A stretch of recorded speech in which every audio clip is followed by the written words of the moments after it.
Assalamualaikum warahmatullahi wabarakatuh. Alhamdulillahi rabbil alamin. Allahumma salli wa sallim ala sayyidina wa maulana Muhammadin wa ala alihi wa sahbihi ajma'in.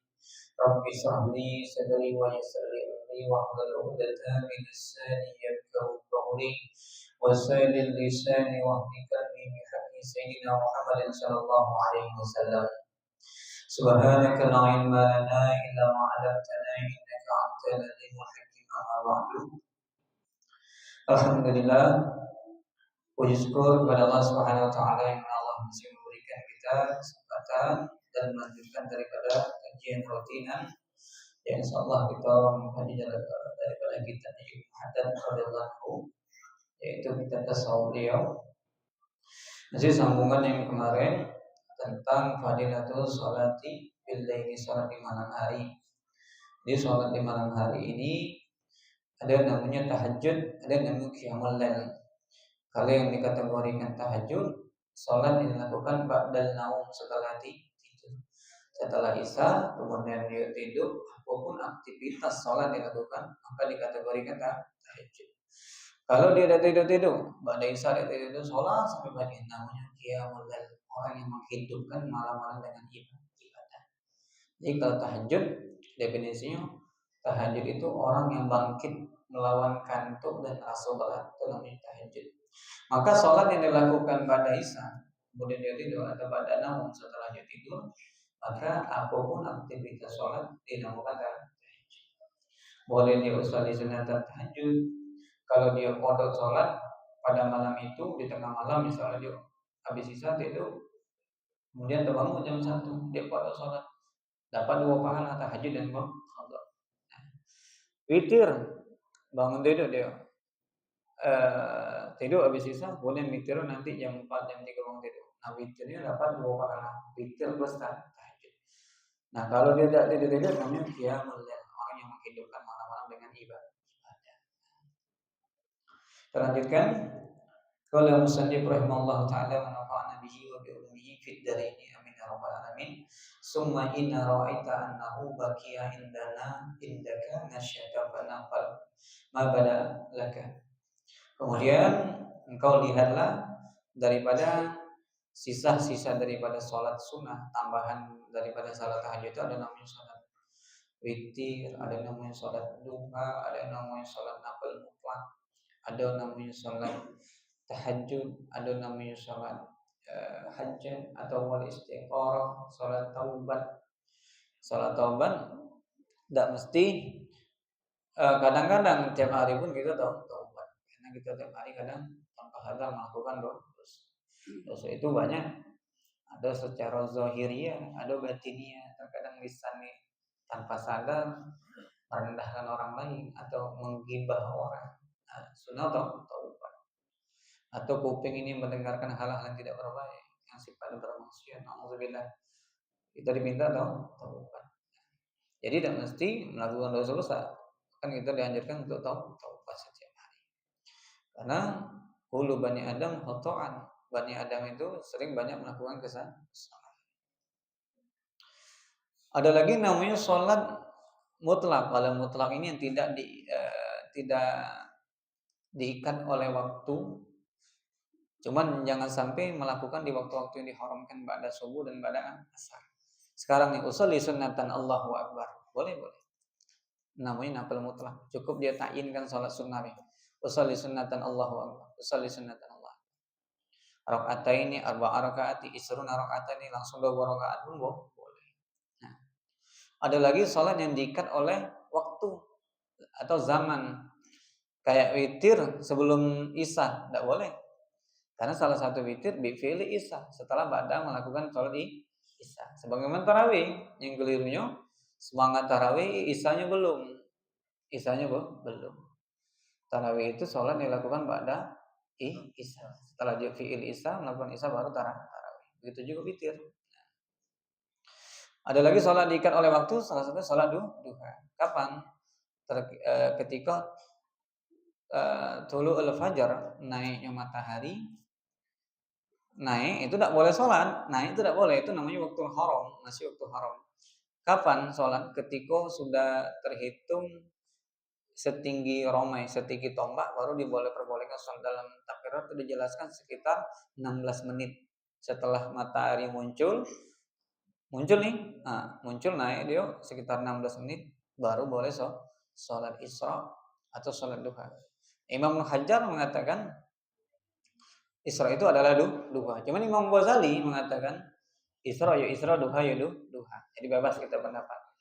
Mau Isra digabung duha boleh, mau Isra bil ma'al hajat wal istiqoroh ma'al taubat wad duha juga diperbolehkan menggabung sholat sunnah. Cuman afdalnya dua-dua.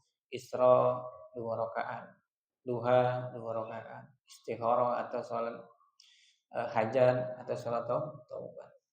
Istikharah tidak apa-apa tiap hari karena kita setiap hari selalu dihadapkan dengan pilihan. Omongan hari ini benar tak ya kalau saya seperti ini? Nah, kita minta sama Allah. Jadi diajarkan juga sholat istikharah. Nah, ada lagi sholat tasbih. Tasbih itu termasuk sholat yang tidak diikat oleh waktu, asal jangan waktu haram. Sekarang ini boleh sholat sunat tasbih, boleh. Pagi besok boleh. Yang penting bukan di waktu haram.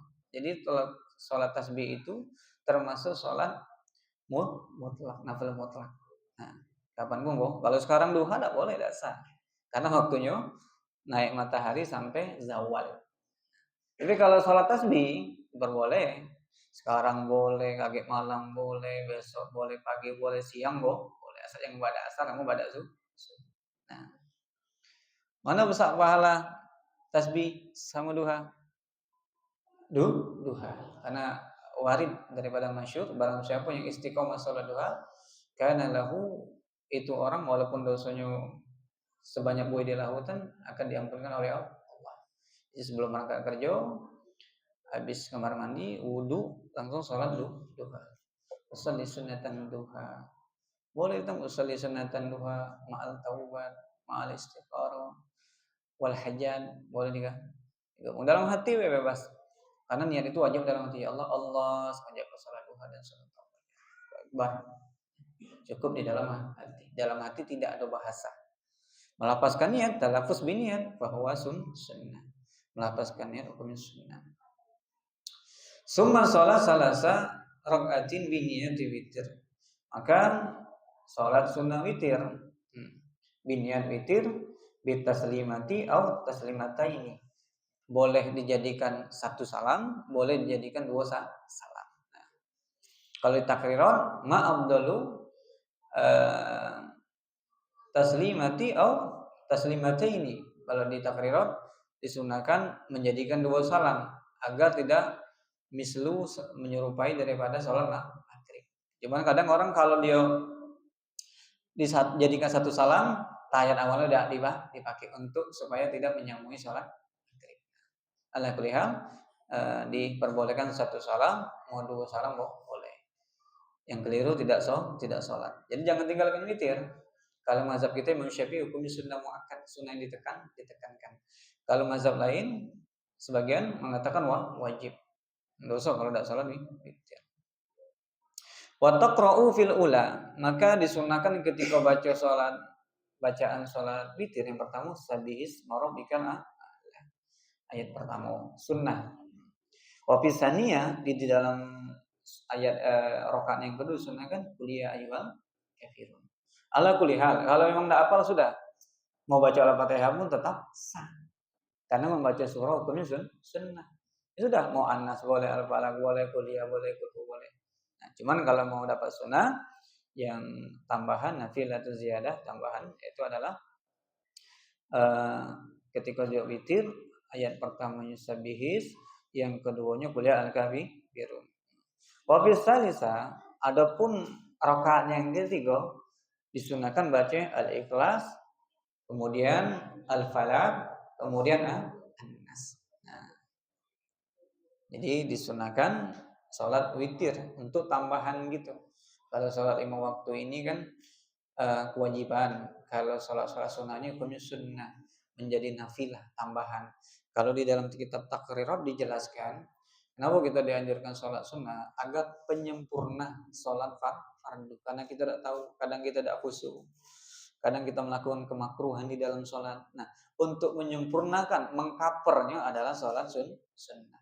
Sebagaimana orang yang mandi pakai air, ada yang mandi pakai sabun, sampo, gosok gigi, wangi-wangian. Nah, ini penyempurna mandi. Jadi sholat nafilah sunnah-sunnah itu adalah untuk mengcover kalau ada kekurangan di dalam, kecacatan di dalam sholat fardu.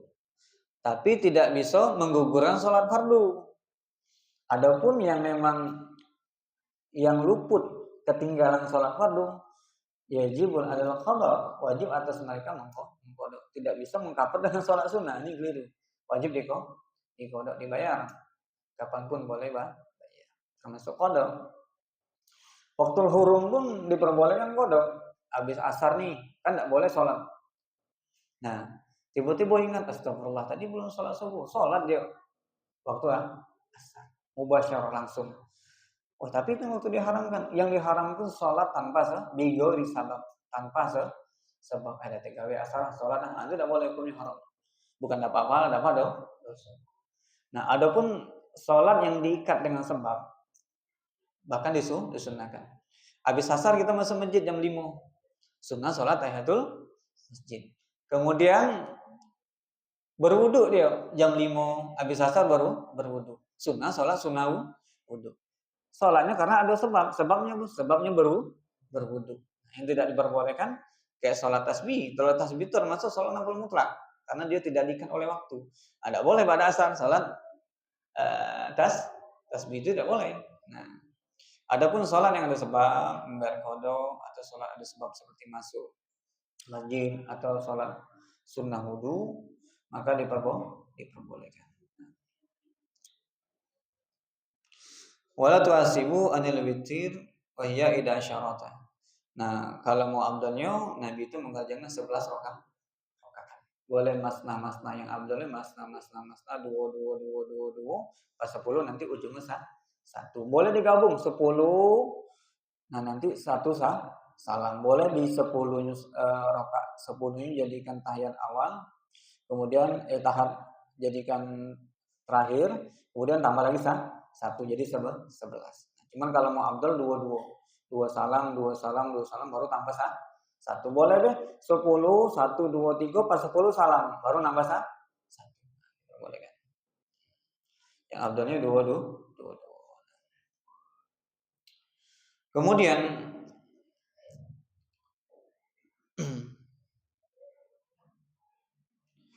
wa yanbaghi an yakuna laka warada min tilawatil kitabil aziz. Nah, sekarang masuk pembahasan tentang fadilah, keutamaan dianjurkan gitu untuk membaca tilawatul Quran. Selainnya kita itu menjadikan wirid kita itu adalah min tilawatil kitabil aziz, kitab Al-Quran yang paling jadi mendawamkan daripada membaca Al-Quran. Ini sekarang yang paling nadir, jarang, langka wirid kita baca Al-Quran. Karena wirid kita kebanyakan buka handphone. Ini keliru. Jadi jangan tinggal Quran. Jangan sampai Quran itu rusaknya cuma dimakan rayap. Ini kadang Quran cuma jadi pajangan di rumah. Rusaknya dimakan rayap. Tidak pernah dibuka. Kata ulama, seandainya handphone itu jadi Quran, mungkin kita khatam sebulan sekali atau beberapa kali khatam di dalam satu bulan. Imam Syafi'i, beliau kalau di bulan Ramadan dia menghatamkan Quran itu sitina maro 60 kali. Siang sekali, sore sekali. Jadi himmah mereka ketika baca Quran itu semangat. Itu dijelaskan fadilah baca Quran. Dan rumah yang dibacakan Al-Quran di dalam kitab Usail Muhammadiyah karangan Abu Yasin Al-Maliki itu dijelaskan tentang fadilah tilawatul Quran akan mendatangkan nur cahaya, ketenangan, sakinah min ahlil bait, untuk daripada orang-orang yang di ahli rumah tersebut. Rumah yang dibacakan Al-Quran turunnya rahmat Allah. Jadi ketika orang itu masuk rumah, ada ketenangan, kesejukan, kenyamanan berumah tersebut. Kan rumah dijadikan tempat ibadah. Malam dibuat tahajud. Kemudian rumah dibacakan Al-Quran tiap sudut, berpindah-pindah. Kemudian rumah sering dibawa berzikir kepada Allah. Rumah itu menjadi sakinah, ketenangan bagi orang penghuni rumah. Berapa banyak rumahnya bagus kadang, tapi orang itu tidak nyaman di rumah. Balik kerja langsung berangkat lagi, nongkrong di jalan, di kafe, di sini sini. Kenapa? Tidak ada ketenangan. Makanya ada kata al-baiti jannati. Rumahku adalah surga. Tapi rumah yang gimana? Rumah yang dibawa ibadah. Adapun rumah yang tidak pernah dibawa ibadah, itu syaitan itu bakalan beranak pinak, bahasa orang Jambi itu senang demen di situ. Ada konco-konconya sebut nongkrong di situ. Kenapa? Kemudian penghuni rumah ditimbulkan keresahan, ketidaknyamanan, saling membenci, mudah marah, sering bertengkar di dalam rumah. Kenapa? Rumah tidak pernah dibawa ibadah. Itu jangan tinggalkan widin-widin, apalagi rotib haddan, jangan tinggalkan di rumah itu baca. Karena salah satu benteng rotib Imam Haddad itu termasuk benteng itu dari min ayatil Quran juga, cuman itu disusun oleh Imam Haddad. Jadi jangan tinggalkan baca Quran, dan disunahkan juga sholat nafilah, sholat sunnah itu disunahkan di rumah. Kalau maktubah dianjurkan sholatnya di masjid, yang wajib di masjid. Agar rumah gitu, kata ulama, wala taj'al lahu, jangan kau jadikan rumah-rumah kalian makbarah, kuburan. Artinya rumah yang tidak pernah dibuat aktivitas ibadah. Apa bedanya sama kubur? Kuburan kan tidak ada orang sholat, tidak ada orang ibadah dalam situ. Jadi cara menghidupkan rumah agar cahayanya terang. Kalau ini kan secara hissi nyata. Ada secara maknawi, secara batinnya, ketika rumah itu banyak ibadah, maka akan menimbulkan cahaya hati bagi ahli bait, si penghuni rumah tersebut. Ini penting. Jangan tinggalkan Al-Quran. Ini udah jarang gitu. Padahal aplikasinya ada, tapi dibaca lah. Wabil khusus hari Jumat kita disunahkan surah Al-Kahfi. Disunahkan dari malam Jumat sampai ke hari Jumat tersebut. Boleh kita goyor malam Jumat nih pada maghribnya sampai pagi, goyor bisa. Tapi dia selesai. Fadilahnya besar dalam hadis, barang siapa yang baca surah Al-Kahfi itu akan dijaga dari Jumat ini ke Jumat depan. Dijaga. Kalau rumahnya itu dibaca di rumah surah Al-Kahfi akan nembus cahayanya sampai ke langit, tahu orang itu lagi baca surah Al-Kahfi. Ini udah nadir, udah jarang gitu sekarang. Karena kita sekarang udah disibukkan oleh dunia, akhirnya perkara-perkara ibadah itu hanya menggugurkan kewajiban, bukan himmah, semangat dalam ibadah. Kalau ulama dulu memang semangat mereka untuk ibadah.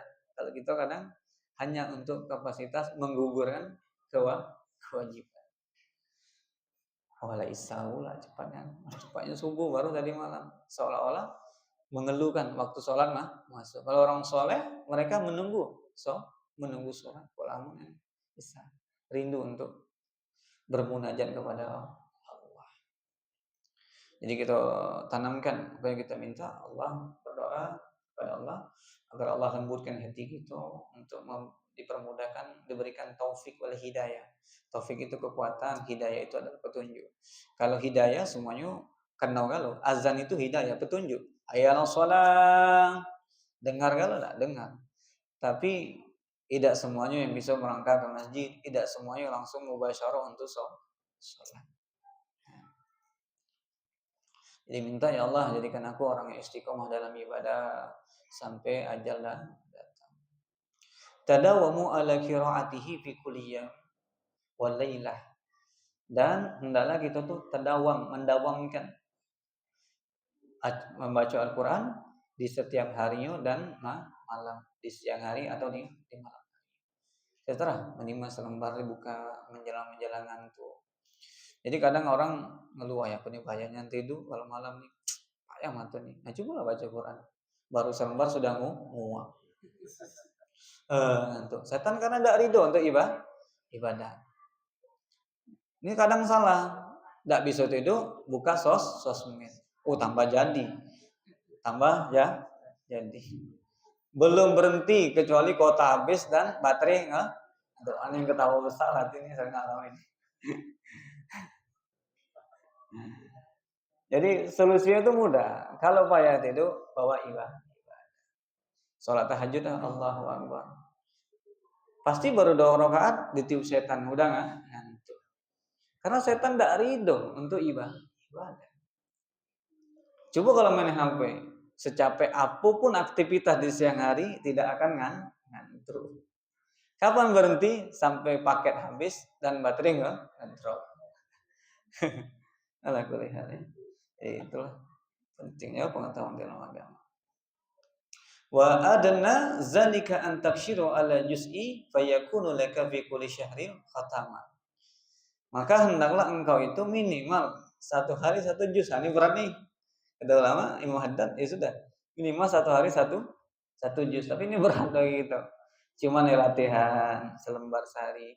Ibadah itu kalau udah nikmat tidak ada rasa, bahkan menjadi qasir, singkat waktunya begitu aja. Kenapa waktu begitu lama? Karena kita memaksakan, tidak ada menikmati dalam ibadah, maka terasa lama.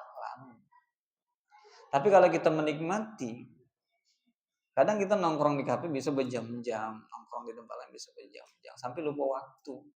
Karena menikmati. Coba kita balik, ibadah kita buat seperti itu. Cuman kalau ibadah singkat gitu, kan tidak nyaman, karena tidak nyaman. Di majelis pun juga lamanya ustaznya setengah jam, tak juga selesai, ngantuk atau nih. Tapi sampai rumah tak tidur juga, buka sama baik, mendingan duduk di majelis ini. Kemudian atau menjadikan satu bulan itu fikul di syahril khatamati. Di dalam satu bulan kita targetkan menghatamkan Al-Quran. Kita pertanyakan kepada diri kita, pernahkah kita mengatakan Quran di dalam dari balik, dari masih kecil sampai sekarang? Pernah Ustaz? Alhamdulillah. Kalau pernah, berapa kalikah dari kita disuruh belajar ngaji sampai sekarang, berapa kalikah kita mengatakan Quran? Timbul pertanyaan. Berapa kalikah? Sekali itu, yes, bagus-bagus lah. Cuman alangkah baiknya dihatamkan terus. Di sini diminta ada yang Haddad. Bagus ya, satu bulan. Jadi satu hari satu juz. Mudah tak? Mudah kalau diniatkan. Kalau diniatkan, ya mudah. Tidak ada yang sulit. Kenapa sulit? Karena kurang semangat. Nah, jadi kalau bisa satu bulan, tapi jangan dipaksa lah dulu. Oke lah, kalau baru-baru kita caranya satu lembar sehari guyur. Nanti udah nyaman 2 lembar sehari, udah nyaman 3 lembar sehari. Nanti sudah rasa nikmat itu tidak sadar sampai satu juz per hari. Kalau 1 juz per hari, otomatis kalau sebulan 30 juz berarti khatam.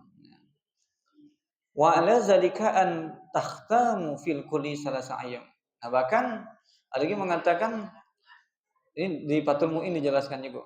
Ada yang mengatakan makruh tidak menghatamkan Quran. Memang tidak wajib, tidak dosa. Tidak dosa. Cuman para ulama, para solihin terdahulu, mereka Quran ini tidak pernah tinggalkan. Bahkan dulu ketika kita belajar bahasa Arab, mau fasih tidak bahasa Arab itu, sering-sering baca Al-Quran untuk memastikan lahjah di dalam bahasa Arab. Nah, salah satunya sering-sering baca Al-Quran. Jadi Quran ini termasuk wasilah. Nah, kenapa kata guru itu kok belajar bahasa Arab selesai baca Quran? Rupanya di sini juga. Ya, kata ulama nanti dijelaskan juga. Jadi kan wasilah Quran itu untuk pencapaian daripada ilmu. Ini luar biasa juga. Wa'lam, ketahuilah annal qira'atul Quran fadlan azim. Ketahuilah sesungguhnya membaca Al-Quran itu adalah ibadah yang sangat azim, yang sangat agung. Bukan kabir. Kalau kabir besar, kalau azim itu lebih agung, besar, lebih maknanya lebih besar lagi, aziman. Wa asyaru fi tanwirul qulubi kabiron. Dan orang yang sering istiqomah membaca Al-Quran itu membuatkan tanwirul qulub, mendatangkan cahaya di dalam hatinya, kabiron, yang besar. Hati itu kalau sudah bercahaya, ibadah mudah, zikir lisannya mudah, jamaah itu mudah, duduk majelis taklim itu mudah. Itu kalau sudah hati bercahaya. Tapi kalau hati itu udah gelap, payah. dikasih duit pun di situ ada majelis tuh. Nanti dapat makan-makan, tidak mempan, tidak mempan. Tapi kalau yang hati udah terang, tanpa dimotivasi pun sudah semangat untuk hadir atau beribadah. Jadi kata Imam Haddad, wa asyarun fitan warin qulub kabirun. Karena ketika orang itu sering membaca Quran, menjadi asar. Asar itu dalam bahasa Arab bekas di dalam hati mereka itu cahaya yang besar. Cahaya yang besar. Ini yang paling penting. Nur itu penting, cahaya dalam hati itu penting. Bahkan ada lagu tombok hati ada 5 perkaranya. Salah satunya memperbanyak baca Al-Quran. Itu benar, benar. Itulah salah satu tombok hati. Obat hati. Al-Quran itu syifa, pengobatan. Kalau kita lagi galau, gundah gulana, ya baca Quran banyak-banyak. Apalagi nanti dianjurkan tadabbur, tafhum, memahami. Bahkan Nabi mengatakan iqra'ul Quran fa innahu yati yaumul qiyamah syafi'an li ashabi. Kata Nabi, bacalah Al-Quran, sesungguhnya Al-Quran itu akan datang menjadi syafaat bagi orang yang membaca Quran. Nanti ketika kita masuk dalam kubur, sekarang kita tidak nampak pahala kita tuh Allah tutup, Allah singkap. Allah tuh tutup dan Allah simpan. Karena dunia ini tidak layak Allah berikan, Allah dikasih pahala saat ini nanti. Ketika nanti masuklah dalam kubur, rumah yang paling nyata itu 2x1, panjangnya 2 meter, lebarnya 1 meter. Tidak ada bantalnya kayak dibuat orang pakai tanah, ada beberapa. Datu kalau laki-laki 3 lapis kan, kapan kalau perempuan 5, itulah. Tidak bisa bawa emas, tidak bisa bawa duit. Nah, itulah rumah kita. Apa yang kita bawa? Amal soleh. Nah, ketika kita di kuburan nanti, amaliyah yang kita lakukan ketika di dunia, Quran kita, sedekah kita, sholat malam kita, tahajud kita, doa kita akan berwujud amaliyah yang indah. Ini dijelaskan juga di dalam kitab Daqaiqul Akhbar tentang keadaan yang di dalam kuburan, dalam keadaan hayat dijelaskan juga. Ya Rob, ini apa nih amalan yang begitu indah? Ada berwujud makhluk yang begitu indah. Jadi ketika kita kuburan kita tidak ada rasa takut.